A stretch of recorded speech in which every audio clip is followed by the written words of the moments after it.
Bismillahirrahmanirrahim. Assalamualaikum warahmatullahi wabarakatuh. Waalaikumsalam warahmatullahi wabarakatuh. Alhamdulillah, salatu wassalamu ala rasulillah wa ala alihi wa sahbihi wa mawalah wa la hawla wa la quwata illa billahi wa ba'du.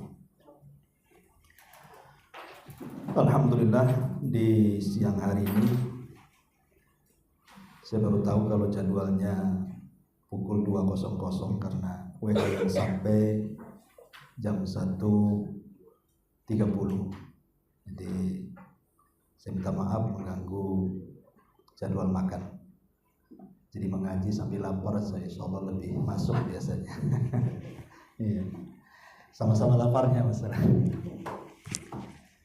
Ya, kita lanjutkan kajian kita yang tertunda, kajian kumpulan 40 hadis Nabi SAW karya besar Imam An-Nawawi Asy-Syafi'i rahimahullah ta'ala. Dan kita sudah masuk pada hadis ke-10. Kita baca hadisnya baru kita jelaskan. An Abi Hurairah radhiyallahu anhu qala qala Rasulullah sallallahu alaihi wasallam, innallaha tayyibun la yaqbalu illa tayyiban wa innallaha amara al-mu'minina bima amara bihil mursalin. Faqala ta'ala ya ayyuhar rusul kulu minat tayyibati wa'malu salihan. Wa qala ya ayyuhalladzina amanu kulu min tayyibatin ma razaqnakum. Thumma dzakara ar-rajulu yutilu as-safar ash'atha akbar yamuddu yadayhi ila as-sama'i ya rabbi wa mat'amuhu haramun wa mashrabuhu haramun wa malbasuhu haramun wa ghudiya bil haram fa anna yustajabu lahu. Dari Abu Hurairah radhiyallahu an, dan Abu Hurairah adalah sahabat terbanyak yang menghafal hadis Nabi sallallahu alaihi wasallam di atas 5.000, dan hampir dalam semua bab kalau kita bicara soal Islam itu semua ada terselip hadis Abu Hurairah di dalamnya. Jadi boleh dikata separuh Islam itu diriwayatkan oleh Abi Hurairah. Tentu namanya bukan Abu Hurairah, nama aslinya adalah Abdus Syamsi, hamba matahari. Karena biasa di zaman jahiliyah itu mereka selalu menggunakan nama dinasabkan kepada berhala.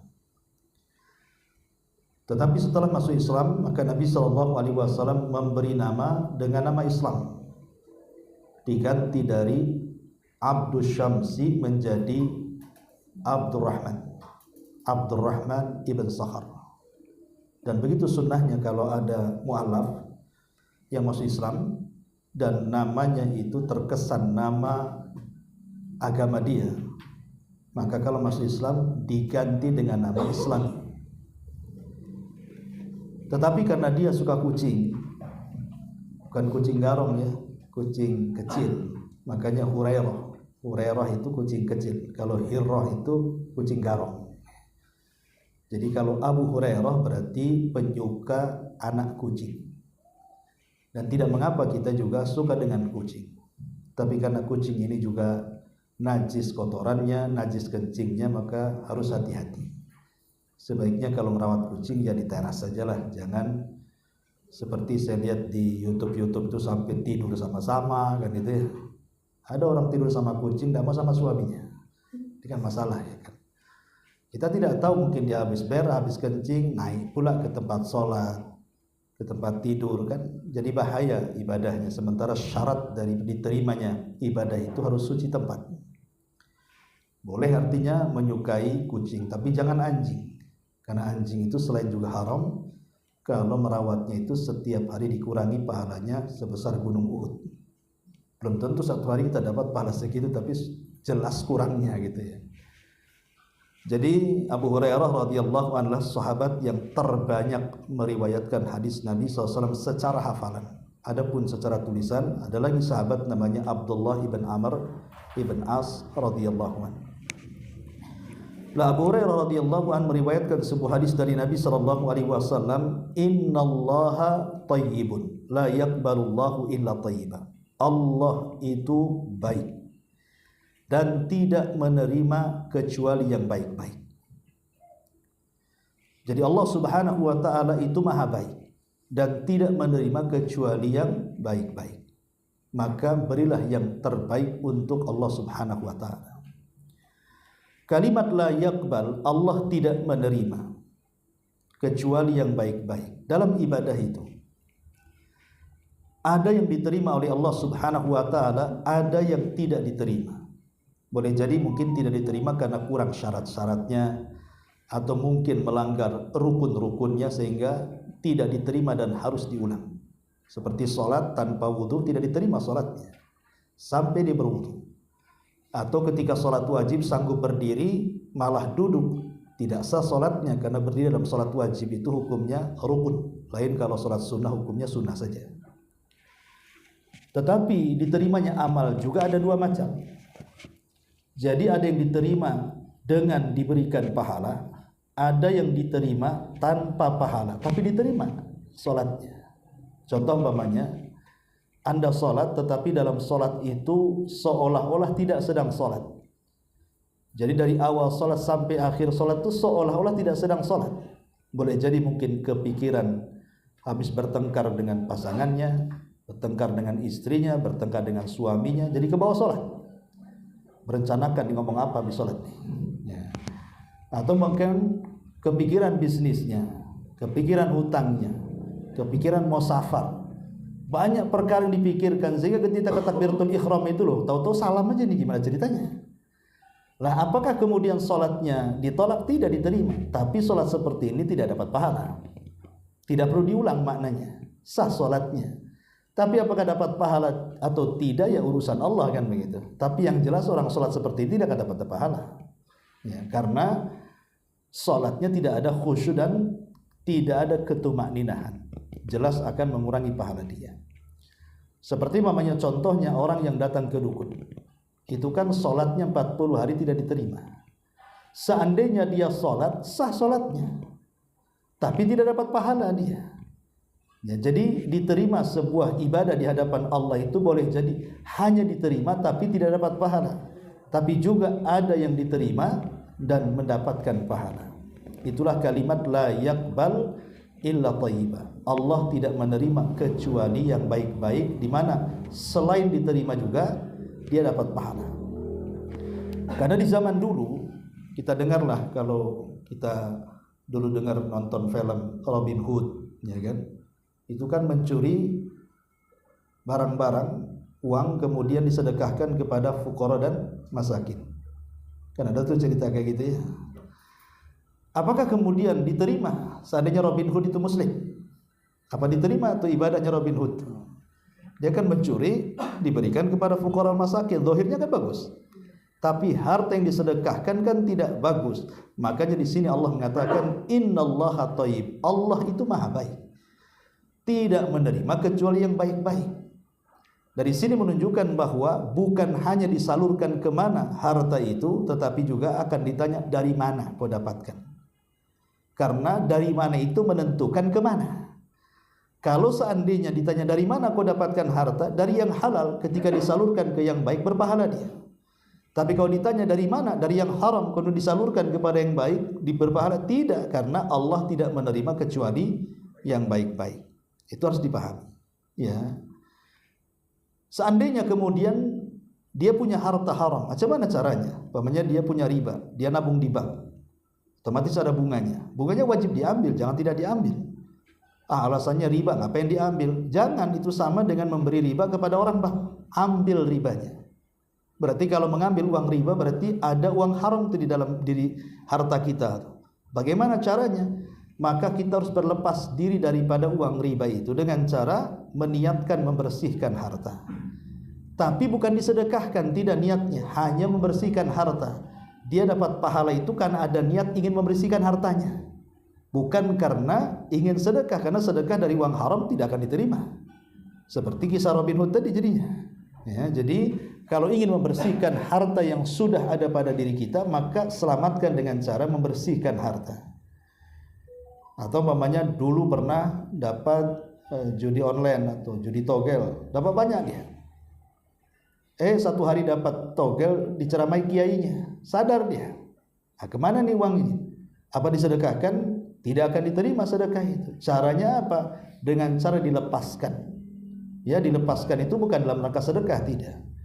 Mungkin carilah bangunan-bangunan umum yang sifat-sifatnya dihinakan, seperti pembuatan jalan, jembatan, atau mungkin WC-WC umum di pesantren, di masjid, di yayasan, panti asuhan yang sifatnya umum.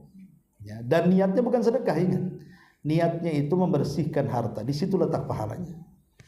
Nah, di sini Rasulullah SAW mengatakan, Innallaha thayyibun la yaqbalu illa thayyiba. Allah itu baik, tidak menerima kecuali yang baik-baik. Kemudian Nabi SAW mengatakan, wa innallaha amaral mu'minin bima amara bihil mursalin. Dan dalam masalah ini Allah Subhanahu wa ta'ala telah memerintahkan orang-orang yang beriman persis seperti perintah Allah kepada para utusan. Kemudian Rasul menyebutkan dua ayat. Ayat yang pertama, ya ayyuhar rusul kulu min thayyibati wa'malu salihah. Wahai para utusan, para rasul, para nabi, makanlah dari yang baik-baik dan beramalah dengan amal yang baik. Wa qala ta'ala, dan Allah juga berfirman, ya ayyuhalladzina amanu kulu min thayyibati ma razaqnakum. Wahai orang-orang yang beriman, makanlah dari yang baik-baik yang kami rizkikan kepada kalian. Jadi perintah memakan makanan yang baik itu adalah bukan hanya perintah kepada kita, jadi kepada seluruh para nabi juga diperintahkan. Maknanya kalau semua para nabi yang tidak mungkin memakan yang haram diperintahkan untuk makan yang baik, apalagi kita yang bukan nabi. Berarti ayat ini lebih pas untuk kita. Ma'asyiral muslimin wal muslimat rahimakumullah. Sebelum saya lanjutkan, ada sedikit faedah. Kita tahu bahwa para salaf, maksudnya para salafun as-salih, itu sangat takut sekali dengan satu ayat di dalam Al-Qur'anul Karim. Ayat apa itu? Innama yataqabbalullahu minal muttaqin. Ayat yang menceritakan tentang kisah Qabil dan Habil. Jadi dahulu kisahnya mungkin sudah ma'ruf semuanya. Qabil ini disuruh berkorban, begitu juga Habil. Dan siapa yang diterima korbannya berarti dia berhak mengambil pasangannya. Karena Qabil ini memang dari awal sudah hasad dengan Habil, makanya dia sangka bahwa ini adalah perintah asal-asalan dari ayahnya Adam. Makanya dia tidak serius ketika berkorban. Asal-asalan dia berkorban. Sementara Habil itu karena mewarisi sifat ayahnya Adam, dia tahu ini dipersembahkan untuk Allah, tidak mungkin kecuali yang baik-baik. Makanya kemudian Habil pun berkorban dengan kambing yang paling layak untuk dikorbankan. Dan Allah takdirkan, Allah terima korbannya Habil dan Allah tolak korbannya Qabil. Kemudian Qabil marah. Karena marahnya dia mengancam Habil untuk membunuh dia. Tapi Habil hanya menjelaskan, kenapa korbanku diterima sementara korbanmu ditolak. Allah Subhanahu wa ta'ala mengatakan perkataan Habil, innama yataqabbalullahu minal muttaqin. Ingat bahwa kurban itu akan diterima oleh Allah Subhanahu wa ta'ala kalau ada dasar takwa. Kalau tidak ada ketakwaan dalam hatinya, enggak mungkin diterima. Lah ayat inilah kalimat yang terakhir yang membuat para ulama dulu sangat takut. Innama yataqabbalullahu minal muttaqin. Allah itu hanya menerima amal apapun dari orang-orang yang bertakwa. Pertanyaannya, apakah kita ini sudah bertakwa atau tidak? Dan siapa yang bisa mengetahui kita bertakwa atau tidak? Dan siapa yang bisa menilai saya bertakwa atau tidak? Itu tidak ada yang tahu kecuali Allah Subhanahu wa ta'ala. Disitulah kaum salaf dulu sangat takut. Karena tidak bisa menilai orang ini takwa atau tidak. Karena itu kan amalan hati takwa itu. Makanya ayat ini sangat ditakutkan mereka. Sampai-sampai saya nukilkan beberapa perkataan ulama salaf. Di antaranya adalah perkataan Al-Fadalah ibn Ubaid rahimahullah ta'ala. Apa kata Fadalah ibn Ubaid ini? Qala la an a'lamu anna Allah taqabbal minni mithqala habbatin ahabba ilayya minad dunya wa ma fiha li'annahu ta'ala yaqul innama yataqabbalullahu minal muttaqin. Kalau seandainya aku tahu, kata Fudalah ini kan ulama besar, ulama ahli ibadah, padahal Fudalah ini dia mengatakan, kalau seandainya Allah tahu satu butir biji gandum dari amalanku diterima oleh Allah Subhanahu wa taala, itu lebih baik daripada dunia dan isinya. Karena Allah Subhanahu wa taala mengatakan innama yataqabbalullahu minal muttaqin. Allah hanya menerima amal dari orang-orang yang bertakwa. Berarti kalau kita tahu nih, walaupun sebiji darah amalan kita ini diterima, berarti kita ini termasuk orang yang bertakwa, itu masalahnya. Tapi masalahnya siapa yang tahu? Makanya Abi Dzar Al-Ghifari radhiyallahu an, orang yang paling zuhud, rajin ibadah pun dia mengatakan, apa kata Abi Dzar Al-Ghifari? La in astaiqin anna Allah qad taqabbala minni salatan wahidatan ahabbu ilayya minad dunya wa ma fiha. Di anna Allah yaqul innama yataqabbalullahu minal muttaqin. Kata Abi Dzar, seorang sahabat Rasul yang ahli ibadah, luar biasa ibadahnya Abi Dzar ini. Tetap dia mengatakan, kalau seandainya aku punya keyakinan Allah menerima satu solat saja, tidak usah banyak-banyak, tidak usah ribuan solat yang sudah ia lakukan, satu solat saja aku tahu solatku diterima oleh Allah, ini lebih baik dibandingkan dunia dan isinya. Karena menunjukkan bahwa aku termasuk orang yang bertakwa masalahnya. Bahkan Abdullah ibn Umar radhiyallahu anhu mengatakan, kalau seandainya satu sujudku diterima Allah, aku bisa siap mati besoknya. Kalau hari ini aku ini sholat dan sujudku aku tahu diterima Allah, aku siap mati katanya. Kenapa? Karena mati di atas ketakwaan. Lah dari sini menunjukkan bahwa inilah ayat yang paling ditakutkan oleh para ulama. Jangan sampai kemudian kita ini beramal tapi tidak diterima. Jangan sampai kita beramal tapi ditolak. Makanya Allah itu baik tidak menerima kecuali yang baik-baik.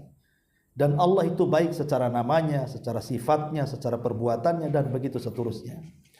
Nah di sini Nabi SAW mengatakan bahwa lah di antara sifat Allah baik dan tidak menerima kecuali yang baik-baik adalah persoalan makan dan minum kita. Disinggung di sini, dan ini kesempurnaan Islam sampai menyinggung soal makanan yang kita makan dan minuman yang kita minum. Di mana perintah kepada para rasul itu disamakan dengan perintah kepada kita kaum muslimin. Allah perintahkan para rasul, makanlah dari yang baik-baik dan beramallah saleh. Dan Allah katakan kepada orang yang beriman, makanlah dari yang baik-baik yang kami rizkikan kepada kalian. Di sini perintah bahwa kita disuruh memakan dan meminum dan memasukkan sesuatu kepada badan kita, sesuatu yang halal. Kemudian hadis ini ditutup. Nabi SAW menceritakan tentang seorang laki-laki yang baru datang dari safar. Ingat, safarnya orang Arab di zaman dulu beda dengan safarnya di zaman sekarang. Kalau safar di zaman sekarang kan istilahnya dandan dari rumah ke Jakarta, sampai Jakarta itu dandanannya masih bagus kan itu. Karena naik mobil pakai AC, sampai di bandara pakai AC, naik pesawat pakai AC, turun juga di bandara sana pakai AC, dijemput mobil AC, sampai rumah ada AC, tak ada keringat-keringatnya. Ya masih ganteng lah kan itu. Paling tisu satu lembar untuk ngusap-ngusap sikit lah kan itu. Tapi zaman dulu tuh kan kalau safar di padang pasir, mau segaya apapun jadi jelek kan itu. Karena pasti kena debu, pasti kena kotoran, pasti akan aut-autan tuh rambutnya tuh. Jadi Rasul menceritakan orang safar, orang ini susah karena tidak punya kendaraan. Kalau dulu kan mungkin orang kaya punya unta, punya kuda. Ini ndak, orang susah, jalan kaki ya ke tengah-tengah padang pasir. Gimana ceritanya itu? Apa ndak susah kehidupannya? Kemudian dia tidak tahan dengan kefakirannya. Akhirnya dia berdoa kepada Allah Subhanahu wa taala, mengatakan ya Rabb, sambil memelas dia mengatakan, ya Allah, kabulkan doaku, ya Allah, kabulkan doaku. Tapi sepanjang waktu dia berdoa tidak ada tanda-tanda dikabulkan doanya. Padahal dia mengangkat kedua tangan, dia pun merengek kepada Allah, kondisinya sedang safar dan dia pun susah. Harusnya orang seperti ini dikabulkan doanya. Karena dia sudah mengumpulkan berapa syarat doa? 5 syarat doa. Ya. Pertama, dia musafir. Doanya musafir itu mustajab. Jadi kalau Anda ini ada tamu orang jauh, ya, orang yang memang sudah dianggap safar, seperti dari Padang datang ke Batam, dari Jawa datang ke Batam, dari mana-mana lah pokoknya yang jauh-jauh. berarti doanya mustajab. Minta doa orang-orang kayak gini nih. Ya, sambil disogok dengan makanan-makanan enak, bawa ke restoran enak kan itu. Minta doanya panjang-panjang, ya. Kalau nggak dikasih apa-apa, kuah gelas aja doanya pendek nanti. Kan itu harus kasih enak-enak baru minta doanya. Itu mustajab doa musafir itu. Ya. Kemudian orang-orang yang dalam kondisi sulit, kesulitan, orang-orang fakir, itu mustajab doanya orang-orang fakir, jangan salah. Orang-orang yang susah hidup itu kalau berdoa mustajab doanya. Kenapa? Karena biasanya doa mereka tidak dibuat-buat. Bahasa kerennya tidak pencitraan doanya itu. Ya, tapi kalau orang-orang kaya, ya doanya itu hanya seremonial saja. Berapa silahkan doa itu udah ditulis doanya, bukan seremonial saja. Hanya untuk melengkapi acara. Harus ada doanya. Tapi kalau doa orang-orang susah itu memang mereka tulus kan gitu. Makanya doa orang-orang susah itu mustajab. Inilah pentingnya kita membantu mereka, ya, menyumbangkan sebagian sedikit harta kita untuk bantu mereka, karena kita juga butuh doa mereka. Doa mereka itu mustajab. Ya. Kemudian yang ketiga di antara syarat diterima doa adalah dia mengangkat kedua tangan. Dan Allah malu apabila kita mengangkat kedua tangan, tiba-tiba Allah kosongkan tangan kita. Allah malu dalam sebuah hadis, Innallaha hayyun karim. Allah itu sudah malu, karim lagi, Maha Pemurah. Dan juga yastahi min abdihi idza rafa'a yadayhi an yaruddahu masifra. Jadi Allah itu malu kalau seandainya habis berdoa mengangkat kedua tangan, tiba-tiba Allah kosongkan kedua tangannya. Allah malu, artinya Allah pasti akan dijabah. Artinya ketika orang mengangkat kedua tangan itu sebab diterimanya doa. Kemudian yang keempat, dia pun mulih. Mulih itu artinya seperti anak kecil meminta sesuatu kepada orang tua. Sajengkel-jengkelnya kita orang tua, kalau anak-anak sampai guling-guling kasihan juga, lama-lama dikasih juga kan. Itu kepada makhluk tuh. Macam mana kepada Allah Azza wa Jalla. Kemudian dia menyebut kalimat Rabb, itu menunjukkan tauhid. Ya Rabbi, ya Rabbi. Ya, ketika kita berdoa menyebut nama Rabb pasti diijabah. Pertanyaannya, orang ini sudah punya 5 syarat dikabulkan doa. Tapi kenapa ditolak doanya? Rupanya Nabi SAW berikan alasannya. Kata Nabi SAW, bagaimana akan diterima doanya? Wa mat'amuhu haramun, wa mashrabuhu haramun, wa malbasuhu haramun, wa ghudhiya bil haram, kata Rasul. Pertama, makanan minumnya haram. Dia makan yang haram, dia minum yang haram. Baik haram itu secara zatnya atau cara pembeliannya. Secara zatnya umpamanya minum khamar, memang haram zatnya. Mau dibeli dari harta halal pun namanya zatnya haram, ya tetap haram. Makan daging anjing, makan daging babi, walaupun dibeli dari hasil yang halal tetap haram karena zatnya haram. Ya. Ataupun haram itu karena belinya, uang yang dibelikan itu. Mungkin bendanya halal. Beli nasi pecel, beli rawon, beli gulai, halal. Apalagi yang jual seorang muslimah. Tapi cara ngambil uangnya mungkin hasil korupsi, mungkin hasil ngambil hak orang, mungkin hasil curang dan begitu seterusnya. Yang tadinya makanan itu halal jadi haram karena dibeli dari benda-benda haram yang dia usahakan. Ya. Kemudian kata Nabi SAW, wa malbasu haram, pakaian yang dipakai pun haram. Ya karena belinya tadi. Boleh jadi mungkin zatnya pakaian itu dari sutra, semua dari sutra, bagi laki-laki kan nggak boleh. Bagi perempuan ya boleh, tapi bagi laki-laki nggak boleh. Atau cara membelinya dia bukan sutra, mungkin batik gitu ya, atau pakaian merah putih gitu ya, tidak masalah kan itu. Tapi caranya dia mencari dari harta yang diharamkan, tetap haram pakaiannya. Kemudian yang keempat, wa ghudhiya bil haram, dibesarkan dari barang-barang yang diharamkan, dimasukkan ke dalam mulut, akhirnya tumbuh besar. Untuk anak-anak kita dari kecil kasih makan yang haram sampai kemudian dia remaja. Lah ketika kemudian ini yang yang terjadi, kata Rasul, fa anna yustajabulah, macam mana dikabulkan doanya. Maka kita tahu bahwa di antara penghalang doa itu adalah memasukkan benda-benda haram ke dalam tubuh. Baik berupa makanan, baik berupa minuman, baik berupa pakaian, atau berupa apapun yang dimasukkan ke dalam perut kita atau keluarga kita. Jadi Nabi SAW ingin menjelaskan bahwa di antara mawani'ud doa, doa itu tercegah atau tidak dikabulkan karena tidak melengkapi syarat-syaratnya. Lalu apa saja selain daripada perkara ini bahwa doa-doa itu tidak akan diijabah? Yang pertama sesuai dengan hadis ini. Maknanya at-tawassu fil haram, terlalu luas dalam perkara haram. Dia tidak pernah menimbang ini halal ini haram. Padahal Allah mengatakan apa? Falyamduril insan ila ta'ami, hendaklah melihat orang itu kepada makanan yang dimakan. Terpikir nggak kalau kita ini ke restoran atau ke warung, ya, kemudian kita beli macam-macam lauk di situ, mungkin masuk ke food court macam-macam itu ikan di situ. Rasul menyuruh kita memandang makanan itu, bukan dipandang enak tidaknya, lauknya apa, bukan. Berpikir ini saya beli uang dari mana? Nah, gitu maksudnya. Disuruh kita berpikir melihat makanan itu, pertama zatnya apakah halal apa haram, yang kedua saya ini sudah benar nggak membelikan makanan untuk keluarga ini. Nah, ini yang pertama. Yang kedua, al-isti'jal wa tarkud du'a. Di antara yang mencegah doa itu tidak dikabulkan adalah tergesa-gesa. Maksudnya tergesa-gesa apa? Tergesa-gesa itu artinya dia selalu protes dan mengatakan da'autu falam yastajibli. Aku sudah sering berdoa kok tidak dikabulkan ya. Lah kalimat ini justru penghalang doa. Yang sering saya itu di masyarakat mendengar itu. Aduh, saya ini sudah doa. Jadi kalau kita nasihati banyak-banyak berdoa lah. Ada sudah banyak doa kali, dah ratusan kali saya berdoa. Kan ada tuh di masyarakat yang begitu. Justru kalimat itu menjadikan doa tidak akan diterima. Karena itu masuk dalam bab istijal. Terburu-buru. Jangan mengatakan aku sudah banyak berdoa tapi tidak dikabulkan. Kalimat ini bisa mencegah doa tidak akan dikabulkan.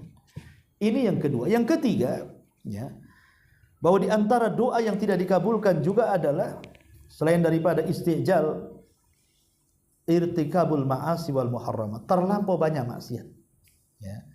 Terlampau banyak maksiat dan melakukan yang diharamkan Allah Subhanahu wa taala. Kenapa demikian? Karena ada ayat umum yang mengatakan innallaha la yughayyiru ma biqaumin hatta yughayyiru ma bi anfusihim. Innallaha la yughayyiru biqaumin hatta yughayyiru ma bi anfusihim. Allah tidak akan merubah sebuah kaum sampai kaum itu mau merubah diri sendiri. Jadi bagaimana kita akan merubah, ingin sukses gitu ya dalam kehidupan dunia atau dalam kehidupan akhirat, sementara kita tidak pernah merubah diri kita, tidak meninggalkan maksiat dan mungkar, ya percuma lah kan begitu. Nah, di sini juga salah satu pencegah di mana doa ditolak ketika kita terlampau banyak melakukan maksiat dan yang diharamkan. Kemudian yang keempat, tarkul wajibat, meninggalkan kewajiban, seperti meninggalkan sholat 5 waktu, ya, meninggalkan berbakti kepada orang tua, atau istri mungkin meninggalkan kewajiban hak dia kepada suami, atau seorang suami juga meninggalkan hak kewajiban kepada istri dalam memberikan nafkah, dan banyaklah kewajiban-kewajiban dalam kehidupan ini. Lah orang yang banyak meninggalkan kewajiban, baik kewajiban kepada Allah ataupun kepada makhluknya, maka ini kata ulama juga salah satu penyebab doa itu tidak dikabulkan. Atau boleh juga yang terakhir, yang keenam, boleh juga ini adalah hikmah Rabbani. Hikmah Rabbani itu maksudnya syaratnya sudah terpenuhi. Maksudnya syarat-syarat dikabulkan doa itu sudah terpenuhi. Dan larangan-larangan yang menjadikan doa itu tertolak juga sudah dijauhi. Tapi kok tidak dikabul-kabulkan doanya? Boleh jadi ini hikmah Rabbani artinya. Hikmah Rabbani itu begini contohnya. Kenapa kita ini berdoa kepada Allah agar dimudahkan dunia, dilancarkan usaha, kok makin sempit saja? Kok makin susah saja usaha? Boleh jadi kalau Allah kabulkan doa kita yang tadinya miskin jadi kaya, boleh jadi kita melampaui batas. Sehingga Allah tidak kaya-kayakan dia, sengaja dimiskinkan aja, biar tidak melampaui batas. Karena Allah mengatakan kalla innal insana la yatgha an ra'ahu istaghna. Manusia itu akan mudah melampaui batas, kata Allah, kalau rizkinya dibentangkan banyak-banyak. Atau boleh jadi mungkin kita sakit, kita berdoa kepada Allah, ya Allah sembuhkan saya, Allah sembuhkan saya. Boleh jadi kalau sudah sembuh maksiat lagi dia, ya. Ketika dia sakit masihlah dia berdoa, doa kan ibadah, masihlah ingat Allah, ingat mati. Akhirnya kemudian dia sholat, ngaji, dengerin ceramah, dengerin apa, itu waktu sakit, takut mati nih. Kemudian dia pengen sembuh. Ketika sembuh, maksiat lagi, lebih parah dibandingkan dia sakitnya. Padahal ketika sakit dia bercita-cita kalau saya sembuh saya akan sholat. Justru ketika dia sembuh tidak sholat, ngajak orang tidak sholat lagi. Dia pula yang merobohkan masjidnya. Ya. Kadang-kadang seperti itu hikmah dari Allah kan. Ya. Ataupun kenapa orang kaya gitu ya, Kita yang memandang, kenapa sih anu itu kok bentang-bentang tikar aja kok kaya terus kok nggak miskin. Boleh jadi Allah tidak buat dia miskin. Kalau miskin dia bisa kufur. Itu hikmah semuanya kan. Makanya apa yang kita anggap baik belum tentu baik di hadapan kita, boleh jadi buruk di hadapan Allah. Sesuatu yang kita anggap buruk di mata kita belum tentu juga buruk di mata Allah. Bisa saja di balik itu ada kebaikan. Makanya Allah mengatakan wa asa an takrahu syai'an wa huwa khairul lakum. Boleh jadi yang Anda anggap buruk itu baik pula di hadapan Allah. Seperti dulu saya ceritakan ada seorang kakek berpoligami. Ya. Kakek ini berpoligami. Dia anaknya sudah banyak, kaya raya. Dia sudah dapat istri cantik, cuman sudah tua masalahnya, hilang cantiknya. Ya, kemudian anaknya banyak. Akhirnya karena kaya, dia ingin berpoligami. Orang kaya itu cuma satu, pasti ingin kawin lagi kalau laki-laki. Kalau perempuan ya banyak-banyakin tas, banyak-banyakin sepatu kan itu. Banyak-banyakin emas dan begitu seterusnya, lebih ke perhiasan. Kalau laki-laki itu pasti ke situ. Jadi ada orang tua ini karena masih kaya ingin poligami, dapatlah anak gadis. Subhanallah. Anak gadis ini dia rela dinikahi kakek-kakek ya karena masalah urusan dunia. Kan banyak viral di negeri kita juga kan. Ada kakek-kakek nikah dengan umur 15 tahun ya karena dia kaya. Kalau dia miskin mana mau, nenek-nenek pun tak mau. Ya. Apalagi seorang gadis kan biasanya hanya melihat kekayaan saja, entah dipaksa orang tuanya atau mungkin karena kehendaknya. Ya. Akhirnya menikah dengan mahar yang besar.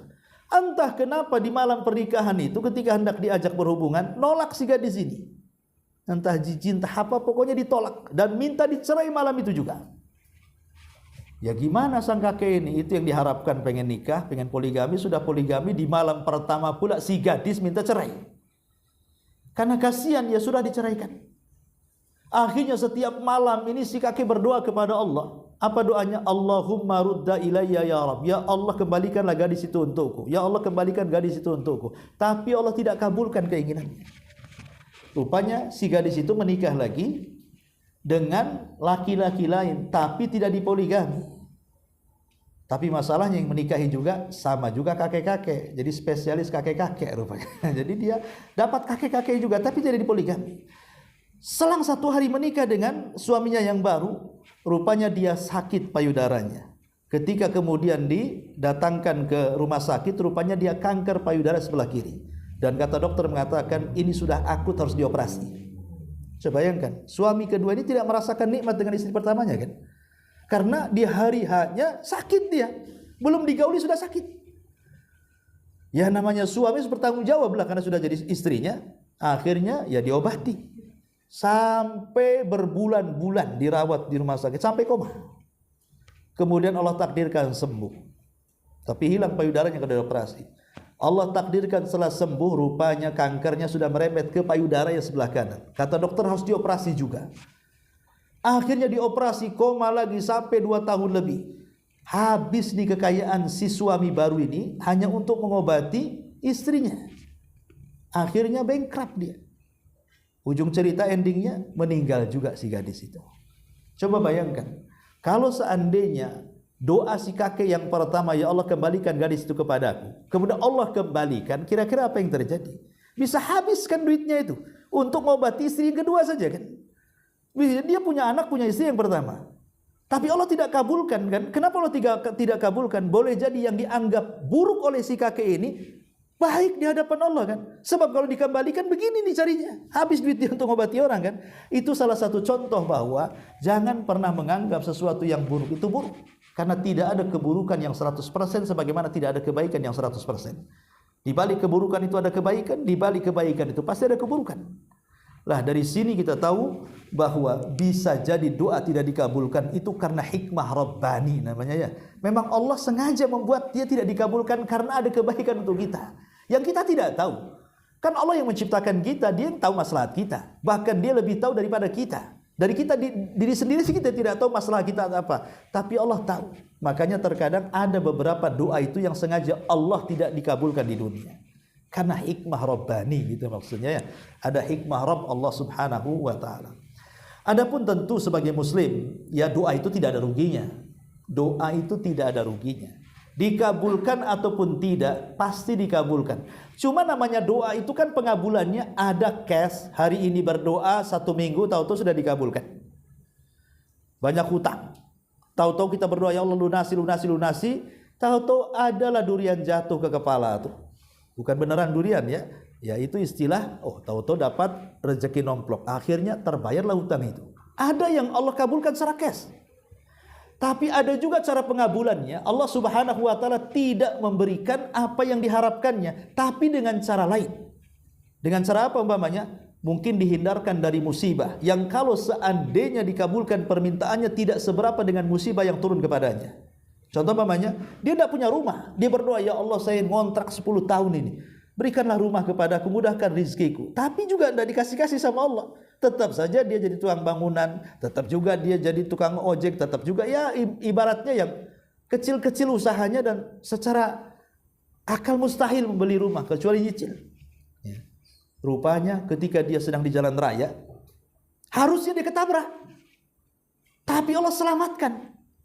Boleh jadi mungkin motornya ringsek 90%, harusnya secara logika harus mati dia. Tapi dia tidak mati, terpental saja motornya yang kerindes. Coba bayangkan kalau seandainya dia ingin punya rumah, Allah kabulkan. Sementara dia ketabrak tronton kemudian mati, apa gunanya dia meminta rumah coba? Yang enggak sebanding dengan musibahnya kan? Lah terkadang doa itu memang kita tidak dikabulkan permintaan kita, tapi Allah kabulkan dengan cara lain. Kita minta nikmat, Allah kabulkan, Allah hilangkan bala dari kita. Itu cara pengabulan yang kedua. Yang ketiga, atau sama sekali tidak dikabulkan oleh di dunia, tapi akan menjadi celengan bagi kita di sorga. Boleh jadi amalan kita kurang di dunia, tapi tingkatan derajat kita di sorga itu Allah naikkan. Nah, dari sini kita tidak boleh bersuudzon kepada Allah saat berdoa, karena pengabulan Allah itu macam-macam jenisnya. Bisa Allah kabulkan secara cash, bisa Allah kabulkan dengan cara lain, bisa Allah tabung di akhirat sebagai peningkat derajat kita di sorga. Ma'asyiral muslimin wal muslimat rahimani wa rahmukum. Ataupun secara umum, ya kita tahu bahwa dikabulkan doa itu ada dua jenis ya. Ada yang berkaitan dengan syarat-syarat yang harus dipenuhi, ada yang berkaitan dengan waktu dan tempat yang harus kita berdoa di dalamnya. Dan kalau kita gabungkan cara doanya sudah bagus, kemudian tempatnya tempat bagus, waktunya waktu bagus, insya Allah tidak mungkin ditolak doanya. Adapun cara doa yang bagus supaya diterima doanya, yang pertama, al-ilha was-sabru wa adamul istijal. Pertama, merengek seperti anak bayi meminta air susu dari orang tuanya. Lihatlah anak bayi itu. Kalau belum disusui, ditetei itu, wah dia ngamuk, sangamuk-ngamuknya kan itu. Memelaslah bahasa kitanya ya. Begitu juga. Memelas kepada Allah Azza wa Jalla. Kemudian sabar dan jangan tergesa-gesa. Yang kedua, at-tadarru wal inkisar. Kita ini sedang meminta kepada zat yang maha kuat, yang maha kuasa, yang maha kaya dan maha segala-galanya. Kalau kita aja, kalau saya analogikan seperti ini ya. Anda ini mau pinjam uang. Kira-kira orang yang pinjam uang kepada orang yang akan dipinjam itu bahasanya gimana? Pasti akan memuji kan? Awalnya nggak mungkin langsung, kalau langsung kan nggak mungkin dikasih. Pasti dia akan bersandiwara dulu tuh. Jadi ya bersinetron dulu kan. Aduh, bapak ini orang baik kan itu. Ibu ini cantik, tua-tua pun katanya. Macam-macam lah pujian dia kan. Nanti kalau sudah keenakan dipuji, baru keluar tuh jurusnya. Saya lagi susah nih, kira-kira bapak bisa pinjami uang saya nggak? Kadang-kadang seperti itu orang itu. Merendahkan diri di hadapan orang yang akan dipinjami uangnya. Kadang-kadang izahnya nggak ada. Ya, sampai dia merendahkan diri, padahal tidak boleh merendahkan diri kecuali kepada Allah kan begitu. Lah kalau kita berdoa seperti kita pinjam uang, kan harusnya diberikan kepada Allah lebih dibandingkan kita meminjam uang pada manusia. Artinya sifat tadarru itu merendahkan diri kepada Allah harus lebih direndahkan lagi dibandingkan merendahkan diri kepada manusia. Kita ini sama-sama Bani Adam, kenapa merendahkan di hadapan orang? Ya. Lah ini juga yang kedua. Yang ketiga, as-sidq wal ikhlas. Memang doa itu jujur, bukan main-main. Dan penuh keikhlasan. Memang kita berhajat. Jangan berdoa itu asal-asalan. Apalagi mengatakan, ya Rabb, saya ini lagi sulit lah. Terserah mau dikabulkan tidak, yang jelas saya berdoa. Kan nggak mungkin doa begitu. Masa doa dibuat main-main? Ya, terserahlah mau dikabulkan atau tidak. Lah, gimana cerita berdoa ngomong begitu? Jadi harus memang jujur. Memang dia sedang butuh dengan Allah ya, dengan kalimat-kalimat yang bagus, dengan hati yang ikhlas. Termasuk juga yang keempat, harus ada kehusyuan. Harus ada kehusyuan. Makanya berdoalah di waktu bersendirian. Itu pasti khusyuk, itu pasti akan meleleh air mata kita. Kemudian dibarengi dengan amal soleh. Karena doa juga, sebagaimana hadis yang tadi apa? Rasulullah SAW mengatakan kepada para nabi, Qulu ya ayyuhar rusul, Qulu minat thayyibati wa'malu salihah. Wahai para rasul, makanlah dari yang baik-baik dan beramallah dengan amal soleh. Coba kita lihat kisahnya Nabi Ibrahim. Nabi Ibrahim itu kan diperintahkan oleh Allah Subhanahu wa taala untuk membangun Ka'bah. Maka Ibrahim pun mengajak Ismail, ayo kita bangun Ka'bah. Kata Ismail, ayo. Akhirnya terbangunlah Ka'bah. Dengan susah payah, dengan petunjuk Allah, dengan bimbingan Allah. Jadi ketika Ibrahim membangun Ka'bah itu bukan hanya perintah Allah, juga dibimbing juga cara membangunnya sampai selesai. Tetapi Ibrahim alaihissalam tetap mengatakan, Rabbana taqabbal minna. Ya Allah, mudah-mudahan kau terimalah bangunan ini. Padahal dia bangun Ka'bah atas perintah Allah dan dibimbing oleh Allah. Tapi takut kalau seandainya amalan dia tidak diterima. Dan dia mengatakan, ya Allah, terimalah apa yang sudah kuusahakan. Harusnya kan tidak perlu kan gitu. Karena dia sudah sesuai dengan yang Allah perintahkan. Pasti diterima. Tapi Ibrahim tetap takut tidak diterima. Artinya bahwa jangan pernah terpedaya dengan amal soleh kita, gitu maksudnya. Jangan tertipu dengan sholat kita, jangan tertipu dengan puasa, zakat, sedekah kita, belum tentu diterima. Makanya walaupun kita sudah sholat, sudah sedekah, sudah apapun dari amal soleh, minta agar sholat kita, sedekah kita, puasa kita, haji kita, umroh kita, silaturahim kita, dan begitu seterusnya, agar diterima oleh Allah. Itu maksudnya. Jangan tertipu dengan amal soleh.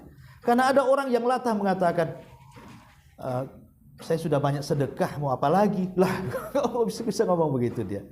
Kok sudah banyak sedekah, mau apa lagi? Saya sudah banyak ini, saya sudah kesedekah ke sana sedekah. Saya kira sudah cukup lah. Emangnya sedekah kamu diterima kan itu? Bilang sudah cukup itu. Lah itu orang-orang yang tertipu dengan amal soleh namanya. Ya, harusnya nggak usah bicara lah kan gitu. Cukup Allah yang tahu saja. Tapi kadang-kadang orang terdorong ria, akhirnya mengucapkan kalimat seperti itu. Merasa bahwa ibadahnya sudah cukup. Padahal belum tentu diterima. Nah ini juga penting amal soleh dalam doa itu. Termasuk juga hadis yang kita baca, ya, menghindarkan perkara-perkara haram itu juga salah satu sebab diterima doa. Termasuk juga memperbanyak taubat dan istighfar. Bahkan dalam kehidupan saya pribadi, saya pernah mempraktikkan ketika banyak masalah. Dan ini bisa dipraktikkan antum lah. Kalau ada masalah banyak itu, coba perbanyak istighfar. Ya, gak usah dihitung berapa ratus, berapa ribu kali itu. Jadi kalau ada masalah yang kita rasanya kiamat gak bisa keluar dari situ, coba dari pagi astagfirullah, astagfirullah, astagfirullah, sampai siang, sampai sore, sampai besoknya lagi, besoknya gitu lagi, besoknya gitu lagi. Demi Allah saya pernah merasakan, saya pernah dapat masalah itu tidak bisa keluar dari situ. Tapi saya berusaha 3 hari istighfar terus tidak berhenti. Masya Allah, hari keempat Allah tiba-tiba ada ilham, kasih jalan keluar. Lah ini ya tidak mungkinlah Nabi SAW dusta ketika dia mengatakan man lazimal istighfar ja'alallahu min kulli dhiqin makhraja. Siapa yang melazimkan istighfar pasti perkara sempit akan diluaskan. Itu sabda Nabi, sahih hadisnya. Ya, tetapi jangan dibuat coba-coba, jangan. Coba-cobalah kata Ustadz. Nggak bisa. Ibadah itu jangan coba-coba. Kita menyembah kepada zat yang yakin, ya kita harus beribadah dengan keyakinan. Jangan dengan coba-coba. Ya harus yakin saja, bismillah saja. Coba istighfar terus-terusan. Pasti Allah akan carikan jalan keluarnya. Nah ini juga istighfar juga salah satu pintu diterimanya doa. Kemudian juga tidak berdoa dengan perbuatan dosa dan memutus silaturahim. Karena ada orang doa itu doanya buruk. Karena mungkin dia pesaing. Ya Allah bangkrutkan saja usaha sebelah itu. Kurang ajar dia. Dengan adanya dia susah pula saya. Itu namanya doa keburukan. Ada dosa di situ. Tidak bisa. Nabi saja ketika melaknat orang yang menyakitinya tidak dikabulkan. Di perang Uhud ada 3 orang yang membuat gigi gerham itu retak, tidak pecah, tidak ompong, retak giginya sampai keluar darahnya. Jadi Rasulullah SAW mengatakan, ya Allah bagaimana akan beruntung sebuah kaum yang menyakiti nabinya. Kemudian dia sholat, setiap sholat 5 waktu dia kunut, namanya kunut nazilah, dan melaknat 3 orang ini. Allahumma al-anfulan, Allahumma ini nabi yang melaknat. Tapi Allah kabulkan? Tidak Allah kabulkan. Dan turun ayat menegur Rasul dan mengatakan laisa laka minal amri syai'un. Tidak ada urusan bagimu bagi mereka wahai Muhammad. Rupanya yang 3 orang yang memecahkan ataupun membuat retak gigi gerham Rasul masuk Islam.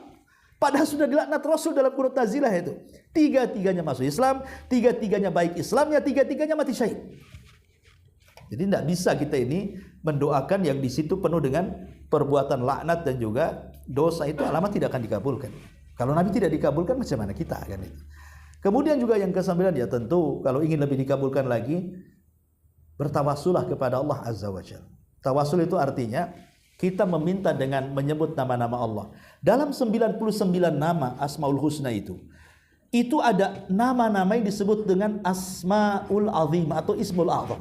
Nama Allah yang agung. Kita tidak tahu yang mana satu. Memang ulama berselisih pendapat, maksudnya Ismul A'zam, nama yang agung itu ada yang mengatakan Al-Mannan, ada yang mengatakan Al-Hayyu Al-Qayyum, ada yang mengatakan Al-Jalal, Yadal Jalali wal Ikram, ada yang mengatakan Allah, ada yang mengatakan Rabb, macam-macam. Khilaf ulama lah tentang mana nama Allah yang disebut dengan Ismul A'zam itu. Tapi dalam 99 nama itu, seperti Aisyah mengatakan, ketika ditanya Aisyah, Lailatul Qadar itu hari apa? Kata Aisyah, Lailatul Qadar itu sama dengan Ismul A'zam dalam Asmaul Husna. Kalau saya tidak tahu di tanggal berapa, 21kah, 23kah, 25kah, 27kah, 29, maka Ismul A'zam dalam Asmaul Husna juga saya tidak tahu. Ya. Tapi kalau kita ingin bertepatan dengan Ismul A'zam ketika berdoa, baca aja semuanya. Pasti bertepatan itu.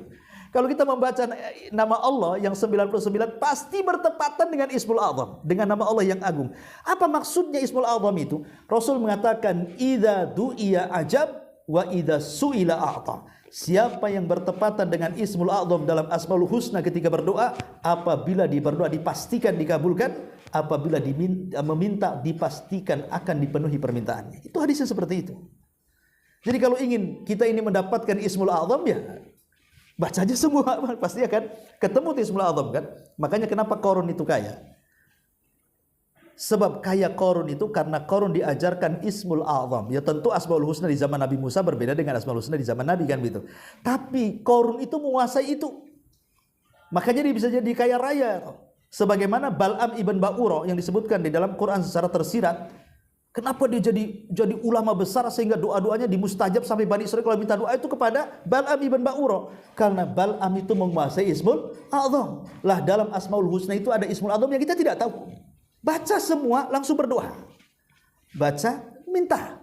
Pasti akan bertepatan dengan Ismul A'zam, insyaallah. Itu namanya bertawasul dengan nama-nama Allah kan gitu ya. Ataupun bertawasul dengan amal soleh. Mungkin dulu kita ini punya amal yang mungkin ringan, makanya jangan remehkan sekecil apapun amal soleh itu. Terkadang yang remeh itu lebih ikhlas dibandingkan yang besar.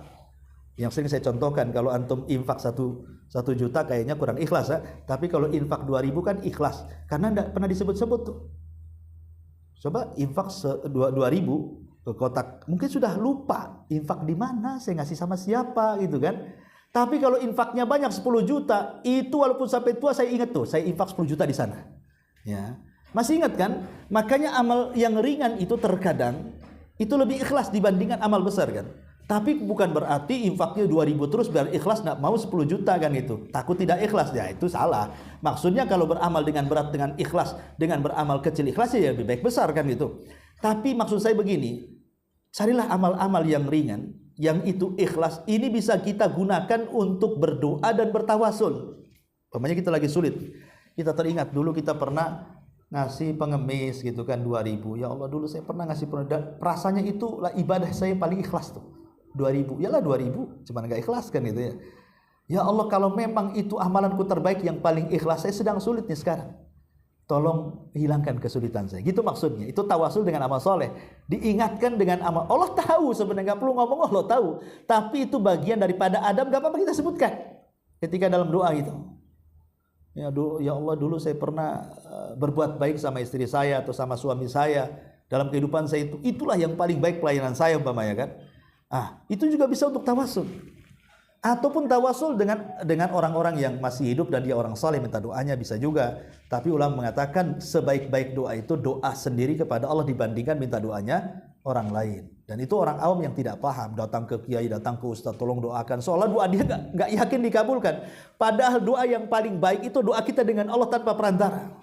Itu doa yang paling baik. Nggak usah datang ke ustaz, datang kiai, minta aja kepada Allah. Ya, tapi kalaupun seandainya minta sama doa sama orang soleh pun dibolehkan, tapi tidak sampai ke taraf sunnah. Boleh tawasul seperti ini. Ya. Jadi ini diantara pelengkap lah supaya doa-doa kita diterima oleh Allah Subhanahu Wa Taala. Dan Banyak lagi seperti cari tempat-tempat yang mustajab. Kalau dianjurkan ataupun diberikan rezeki bisa umroh, bisa haji, kan di sana tempat-tempat mustajab tuh. Ataupun bertepatan dengan waktu-waktu mustajab bisa sepertiga malam. Ya, tahajud kita di situ ketika saat hujan, di antara adzan dan qomat, di antara dua khatib ketika naik mimbar di hari Jumat, ketika khatib sedang duduk, ya itu berdoa tuh. Kan bapak-bapak lah yang biasa Jumatan kan, khutbah pertama kan berhenti kemudian duduk, kemudian naik ke khutbah kedua. Lah di antara dua khutbah ini, disitulah doa mustajab tuh. Jangan diam saja. Nah, ini enggak, memang dari awal sudah tidur sampai akhir dia tidur. Enggak ada doanya, khusus dalam tidur bukan dalam doa. Nah ini kebanyakan seperti itu. Karena orang ketika di kantor susah tidur, biasanya kalau Jumatan cepat tidurnya tuh. Enggak tahu juga kenapa ya. Tapi yang jelas bahwa itu bertepatan dengan waktu-waktu doa ataupun ketika puasa. Itu yang sangat mustajab ketika puasa itu, terutama ketika saat berbuka tuh. Ya 10 menit atau 15 menit sebelum berbuka, ya, itu mustajab sekali itu. Sangat mustajab sekali. Ya, apalagi bulan Ramadan. Cuman kayaknya kalau bulan Ramadan kalau dekat-dekat buka sibuk dia cari channel TV yang paling cepat azannya biasanya. Ya itu ya. Kemudian juga setelah sholat wajib jelas. Ya, kemudian di hari Jumat pada asar sampai maghrib jelas. Kemudian ketika safar, kemudian juga doa dari orang yang tidak tahu dia mendoakan kita. Makanya kenapa kita disuruh berbuat baik sama orang? Supaya orang itu mendoakan kita dan kita tidak tahu. Ya, doa orang yang tidak tahu sedang didoakan itu mustajab. Bapaknya kita mendoakan saudara kita yang mungkin ada kawan kita yang dipecat. Karena dia baik sama kita, ya Allah mudah-mudahan dia dapat pekerjaan di luar sana lebih baik. Dia tidak tahu kalau kita sedang doakan kan, itu mustajab itu. Karena ada hadisnya, barang siapa yang berdoa kepada saudaranya, manda ila akhihi bi dhahri ghaibi, kata Rasul, barang siapa yang berdoa kepada saudaranya dan dia tidak tahu dalam kegaibannya, qalal malaku walaka mithlu, maka malaikat akan datang, kau juga akan dapat yang sama seperti yang kau doakan kepada orang. Kan gak ada ruginya kita mendoakan orang, karena ketika kita mendoakan sama dengan mendoakan diri sendiri kan. Malaikat mengatakan dan engkau juga akan mendapatkan hal yang sama. Kalau kita mendoakan ya Allah semoga sukses, malaikat datang semoga kamu juga sukses. Ya Allah jangan itu anak orang tuh kok nakal kali gitu. Ya Allah kasihan orang tuanya, jadikan dia anak yang soleh. Malaikat datang, anakmu juga mudah-mudahan soleh. Itu maksudnya. Kan gak ada ruginya sebenarnya kan. Makanya dalam ilmu parenting itu, kalau kita membahas tentang ilmu parenting, salah satu supaya anak kita itu menjadi baik adalah dengan mendoakan anak orang supaya baik. Ya. Jangan ego, asik anak kita saja sudah doakan tak baik-baik, anak orang kita doakan. Pemain anak kita ini diarahkan lurus bengkok terus, ya kurang ajar terus kan, melawan terus. Nggak bisa. Doakan anak tetangga. Ya. Ketika anak tetangga baik, maka anak kita pasti baik, karena malaikat menjanjikan seperti itu. Ya. Tetapi ya ketika berdoa pun tetap adabnya adalah berdoa anak kita juga, kemudian anak orang lain itu tetap kepada diri kita sendiri, baru kepada orang. Itu adabnya seperti itu. Wallahu a'lam. Ini diantara syarah hadis ke-10 dari hadis Arba'in. Tapi sampai di sini saya kira antum juga belum ada yang mungkin tadi ada masukan jam 2 kajiannya karena alasannya belum makan siang. Ya sebenarnya seide dengan saya juga kan. Sebenarnya karena saya juga harus makan siang gitu. Jadi nanti ke depannya jam 2 saja.